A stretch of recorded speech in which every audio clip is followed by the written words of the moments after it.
আমাদের সশস্ত্র বাহিনীর মধ্যে কারা ঘাপটি মেরে দিল্লির খলনায়ক অ্যাসেট হিসাবে কাজ করছে। আমরা যেটা জানি না সেটা হচ্ছে আমাদের ডিজিএফআই, এনএসআই, এসবি, ডিবি থেকে শুরু করে রাষ্ট্রের আমলাতন্ত্রের মধ্যে অপরের অপরে কারা কারা বাংলাদেশকে প্রত্যেক দিন বিক্রি করে দেওয়ার জন্য কাজ করছে। সোশ্যাল মিডিয়াতে আমরা শুক্রবার থেকে জানি যে কে কে এই শুটিং এর সাথে জড়িত।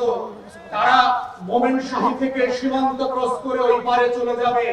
কারো পাহাড়ের এক ফিলিপ নামে ছেলের কথা বললাম, কিন্তু আমাদেরকে সোশ্যাল মিডিয়াতে জানানো হলো এই শুটার নাকি সিলেটে যাবে।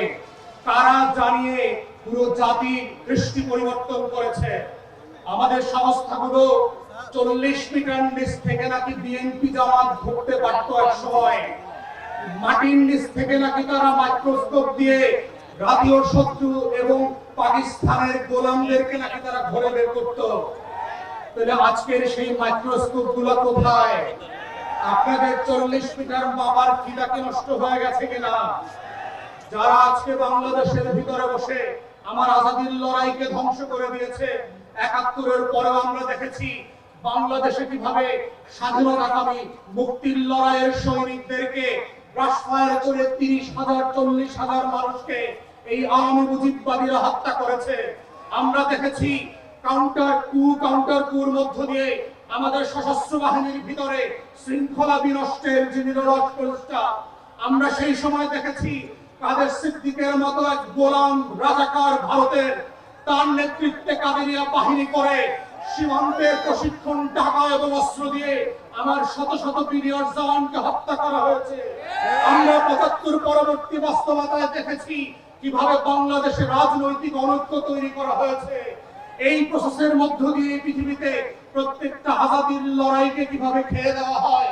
অথবা আজকে অভ্যুত্থানের পক্ষের শক্তি যারা ছিলেন, আপনারা যদি বোধ করে থাকেন 10টা 20টা 30টা 50টা আসনের জন্য ডানে বামে তাকাবেন, মনে রাখবেন বিএনপি জামাতের নেতাদের ফাঁসি কিন্তু আটকানো যায় নাই।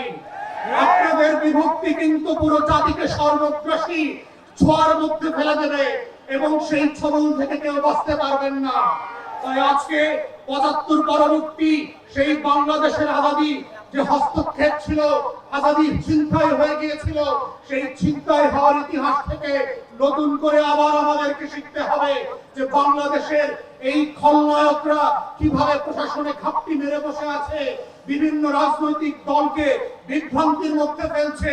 গণঅভ্যুত্থানের এক দলকে আরেক দলের বিরুদ্ধে বট বাহিনীর মিথ্যা পোস্টের মধ্য দিয়ে লেলিয়ে দেওয়া হচ্ছে, সম্পর্ক হানি করে বাংলাদেশকে রাষ্ট্র আকারে দুর্বল করা এবং এইখানে নির্বাচনকে ভণ্ডুল করবার যে আয়োজন চলছে এবং এর পিছনে যে দলাগের রাজনীতি আছে। আমার ৫ দশকের বুদ্ধিবেশারা, আমার সাংবাদিক আর শিক্ষকরা ফেসবুকে যারা বিভিন্ন সময় সুশীলতা দেখান, তারা যেভাবে বয়ানের রাজনীতি করছেন, দিল্লির আধিপত্যবাদকে সফট পাওয়ার আকারে আমার সামনে হাজির করছেন, এইটা হচ্ছে অশনি সংকেত। এবং গণ অভ্যুত্থানের তরুণদেরকে মাথায় রাখতে হবে যে এই অভ্যুত্থানটা কিভাবে আগেও আজাদীর লড়াইটাকে নাই করে দেওয়া হয়েছিল, কোন কোন উপকরণ দিয়ে করা হয়েছিল, কোন কোন প্রতিষ্ঠানকে দিয়ে করা হয়েছিল, রাজনৈতিক দলগুলোর ভুল সিদ্ধান্তগুলোকে কিভাবে আবার মঞ্চস্থ করবার চেষ্টা করা হচ্ছে। এটা বোঝার মধ্যেই হচ্ছে জুলাইকে ধরে রাখার একমাত্র সত্য। আজকের গণ অভ্যুত্থানের শক্তিগুলোকে মাথায় রাখতে হবে।